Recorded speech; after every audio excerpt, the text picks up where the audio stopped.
சின்னஞ்சிறிய மீன் குஞ்சு ஒன்று இருந்தது. அதன் பெயர் திமிரி. அது மிகவும் துடிப்பான மீன். மற்ற மீன்கள் எல்லாம் குட்டையான ஆற்றில் நீந்தி விளையாடிக் கொண்டிருக்கும்போது, திமிரிக்கு மட்டும் பெரிய கனவு ஒன்று இருந்தது. அந்த பெரிய ஆற்றிலிருந்து நீந்தி பரந்து விரிந்த கடலுக்குப் போக வேண்டும் என்பதுதான் திமிரியின் ஆசை. அந்த கடல் எவ்வளவு பெரியதாக இருக்கும் என்று அது நினைத்துப் பார்க்கும். ஆனால் திமிரி நீந்தும் இந்த ஆற்றில் ஒரு பெரிய முதலை இருந்தது. அது மற்ற மீன்களை பயமுறுத்திக் கொண்டே இருக்கும்.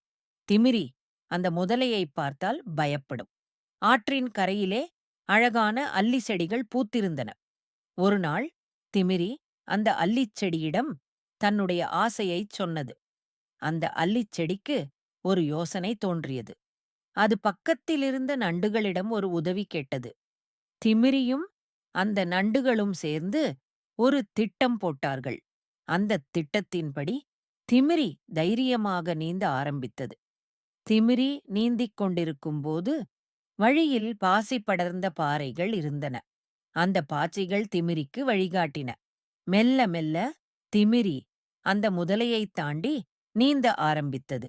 அதன் சின்ன உடல் கொஞ்சம் களைத்தாலும் பெரிய கடலை பார்க்க வேண்டும் என்ற ஆசை அதை. ஒரு வழியாக திமிரி பெரிய ஆற்று முகத்துவாரத்தை அடைந்தது. அங்கே இருந்து பரந்து விரிந்த நீலக்கடல் அதற்கு காட்சியளித்தது. திமிரி சந்தோஷத்தில் துள்ளி குதித்தது. இதுதான் தன்னுடைய கனவு என்று அது நினைத்தது. சின்ன மீனாக இருந்தாலும் தன்னுடைய முயற்சியால் பெரிய கனவை கூட அடைய முடியும் என்று திமிரி நம்பியது. அந்த பெரிய கடலில் திமிரி சந்தோஷமாக நீந்த ஆரம்பித்தது. அங்கே புது புது மீன் நண்பர்களை சந்தித்தது.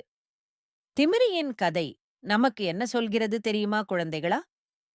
நாம் சின்னவர்களாக இருந்தாலும் தைரியத்தோடும் நம்பிக்கையோடும் இருந்தால் நம்முடைய எல்லா கனவுகளையும் நிச்சயமாக நிறைவேற்ற முடியும்.